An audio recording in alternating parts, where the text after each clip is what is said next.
Antes de qualquer coisa, uma pequena consideração aqui. Geralmente, nos meus vídeos, eu não costumo trazer spoilers dos filmes que eu trago pra discussão aqui. E nas raras ocasiões em que eu acabo sentindo a obrigação de entrar em território de spoilers, eu sempre faço questão de avisar antes, pra você que tá me assistindo poder saber em qual território que eu vou caminhar e não ter a sua experiência comprometida. No caso do filme de hoje, na maior parte desse vídeo, eu não vou tratar de spoilers, eu vou me basear em informações que já estão nos trailers, ou então que fazem parte já da história real, porque esse filme é baseado numa história real, mas lá no finalzinho desse vídeo vai ter uma pequena informação crucial sobre o final desse filme aqui, que vai ser um spoiler e que eu vou avisar antes claramente pra você que tá me assistindo e que não viu esse filme ainda, não ser pego de surpresa. Fechou? Então vamos lá. Assassinos da Lua das Flores é um filme que tinha tudo pra dar errado, mas que nas mãos de um cineasta como Martin Scorsese acabou virando mais uma das suas obras-primas. O filme é baseado no livro homônimo que o autor David Green publicou em 2017 a partir de uma história real, e o fato de ser uma história real torna ela ainda mais aterrorizante.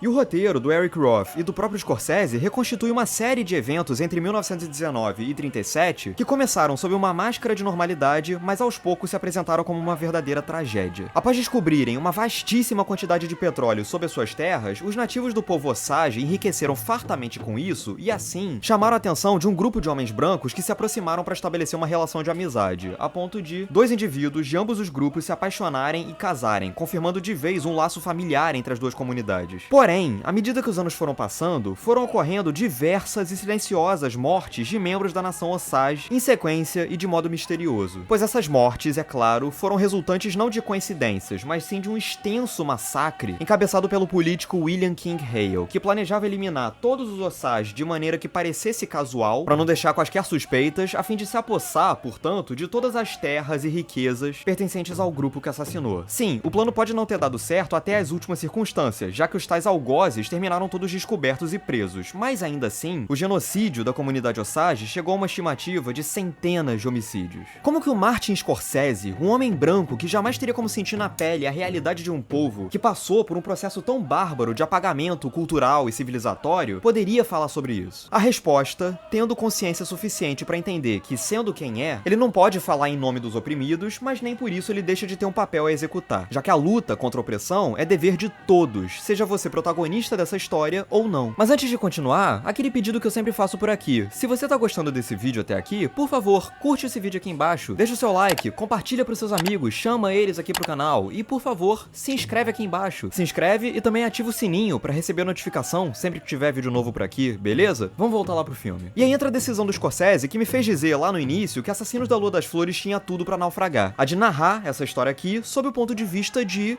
um homem branco, pertencente ao grupo que exterminou os Osage. No caso, o veterano de guerra Ernest Buckhart, sobrinho do William King Hale. Convenhamos que seria muito fácil para um realizador menos cuidadoso tropeçar ao contar a história de um massacre sob o ponto de vista de um algoz e, com isso, acabar exagerando nos esforços de humanizá-lo a ponto de suavizar as suas atrocidades. Existem, sim, alguns casos em que empatia demais pode ser um problema, mas o Scorsese, sendo o cineasta que é, tem experiência suficiente para lidar com narrativas que girem em torno de figuras repugnantes, mais fascinantes, sem compactuar com as suas ações e visões de mundo. Afinal, a gente tá falando sobre o artista por trás de Taxi Driver, Bons Companheiros, Cassino, Touro Indomável, Rei da Comédia, Lobo de Wall Street e muito mais. Assim, não é surpresa que, embora o protagonismo de Assassinos da Lua das Flores, ou seja, a perspectiva que vai guiar o espectador ao longo da narrativa, seja incutido num homem branco, aqui interpretado pelo Leonardo DiCaprio, o filme em si não poderia ser mais veemente ao denunciar as atrocidades cometidas por esse mesmo lado da história e, principalmente, mais respeitoso no seu modo de tratar os nativos americanos e a sua cultura, intensificando com isso o choque da tragédia do seu extermínio. Nesse sentido, ainda que o protagonismo da trama pertença a um personagem do lado dos vilões, a narrativa, construída pelo Scorsese, é inteligente ao conduzir o público por um caminho mais condizente com a percepção que os Osage têm sobre o que está acontecendo. Em vez de definir escancaradamente, desde o princípio, quem são os bandidos e os mocinhos dessa história, o cineasta prefere explorar os tons de cinza dessa relação a fim de tornar ela mais complexa, mais surpreendente e, por consequência, mais impactante. Assim, toda a primeira hora das quase 3h30 de Assassinos da Lua das Flores envolve o espectador numa atmosfera inesperadamente aconchegante, se pautando no afeto que realmente havia entre o protagonista Ernst e a indígena Molly e no respeito supostamente mútuo entre os homens brancos e os nativos americanos. Sim, há sempre uma desconfiança quanto às intenções por trás de cada gesto de apreço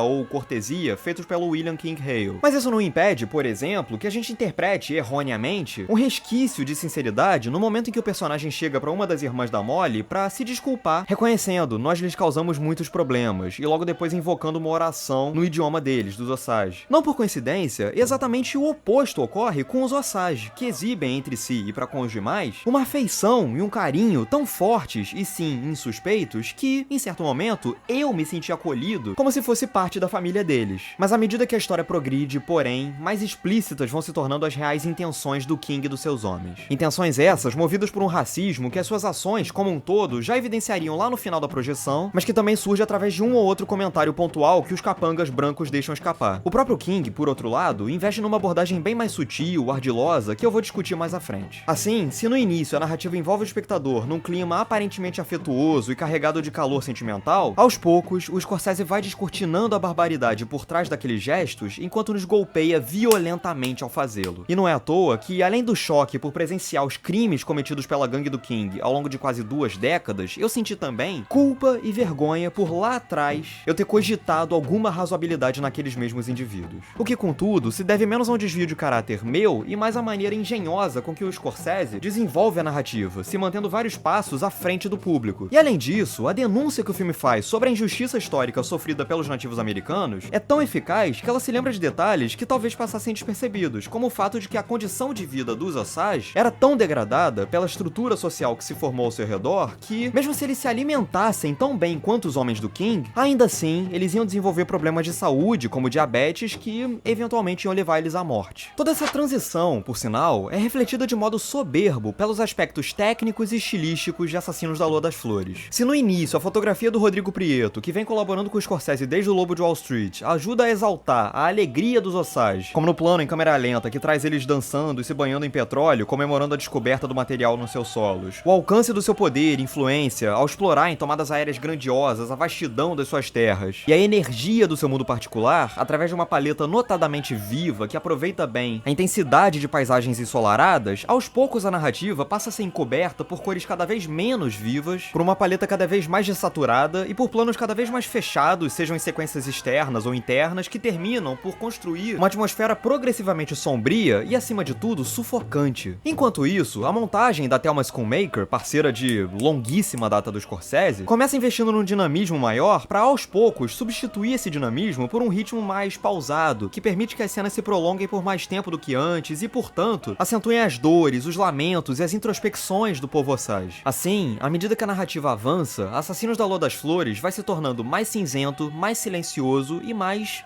fúnebre, construindo uma atmosfera geral que, no fim das contas, soa praticamente como um Hacking. Da mesma forma, a trilha sonora do Robbie Robertson, que infelizmente faleceu pouco antes do filme ser lançado, se mantém não só esteticamente bela, mas também respeitosa ao povo indígena, ao trazer para sua composição cantos, instrumentos e percussões, obviamente resgatados da cultura dos nativos. E, ao mesmo tempo, o Robertson pontua várias das cenas com batidas incessantes que ajudam a compor um clima de tensão, instabilidade, como se algo tivesse errado ali, ou prestes a explodir, sem que a gente soubesse exatamente o que é. E pra completar, a gente tem ainda os trabalhos irrepreensíveis da figurinista Jacqueline West e do diretor de arte Jack Fisk, que reconstituem com precisão o contexto histórico que situa a trama, e ainda mais importante, ilustram de modos sutis as diferenças e combinações dos estilos dos povos que se encontram. Mas Assassinos da Lua das Flores não funcionaria, contudo, sem o brilhantismo do trio principal do seu elenco. Pra começar, o Leonardo DiCaprio compõe o Ernst como um homem patético.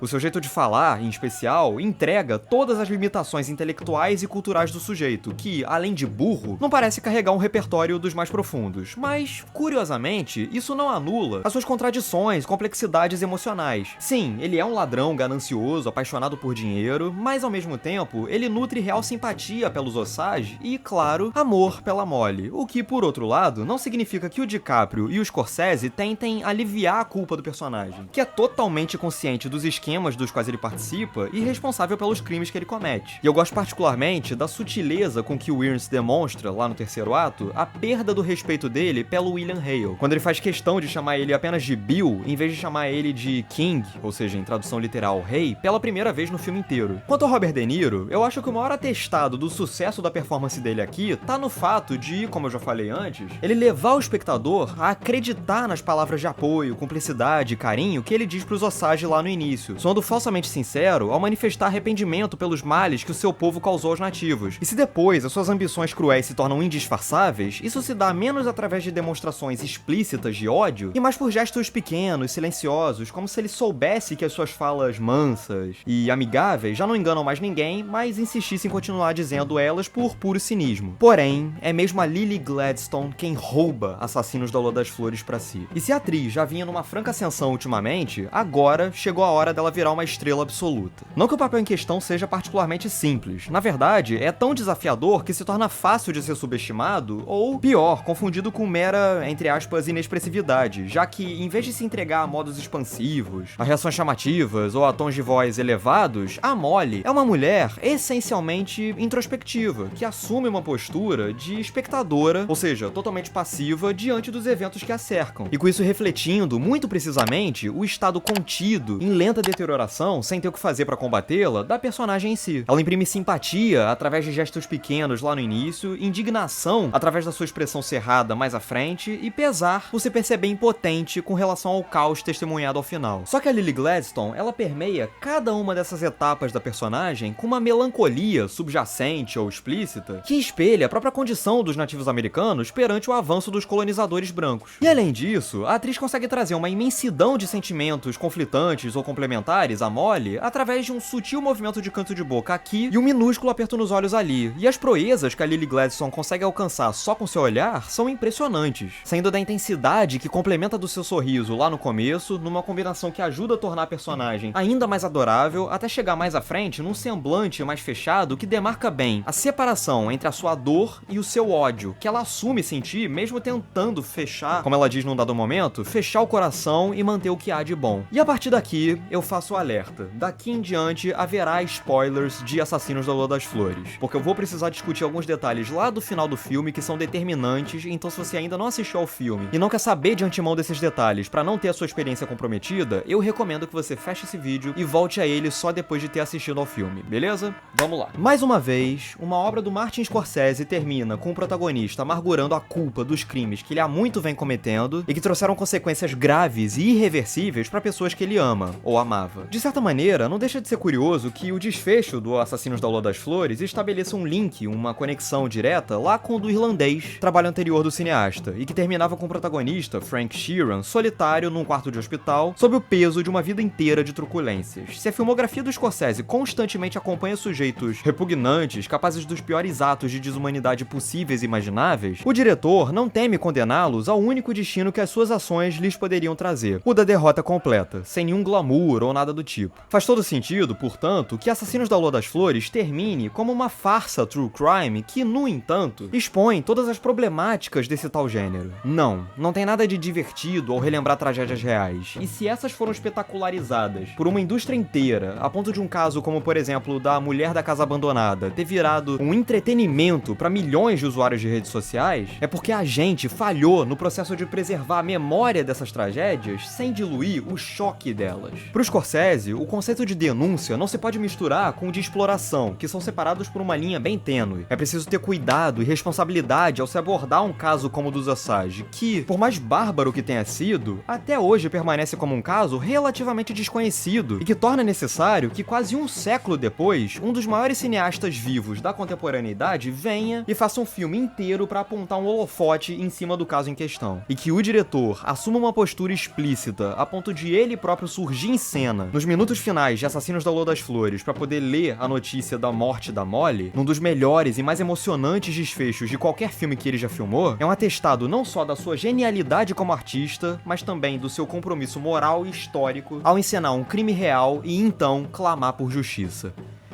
Que filme! É isso, agora eu quero saber de você, o que você achou de Assassinos da Lua das Flores, diz aqui embaixo nos comentários, curte o vídeo se você gostou, compartilha pros seus amigos, chama eles aqui pro canal, se inscreve no canal, logo aqui embaixo, aproveita também e ativa o sininho pra receber a notificação sempre que tiver vídeo novo por aqui, e é isso, um grande abraço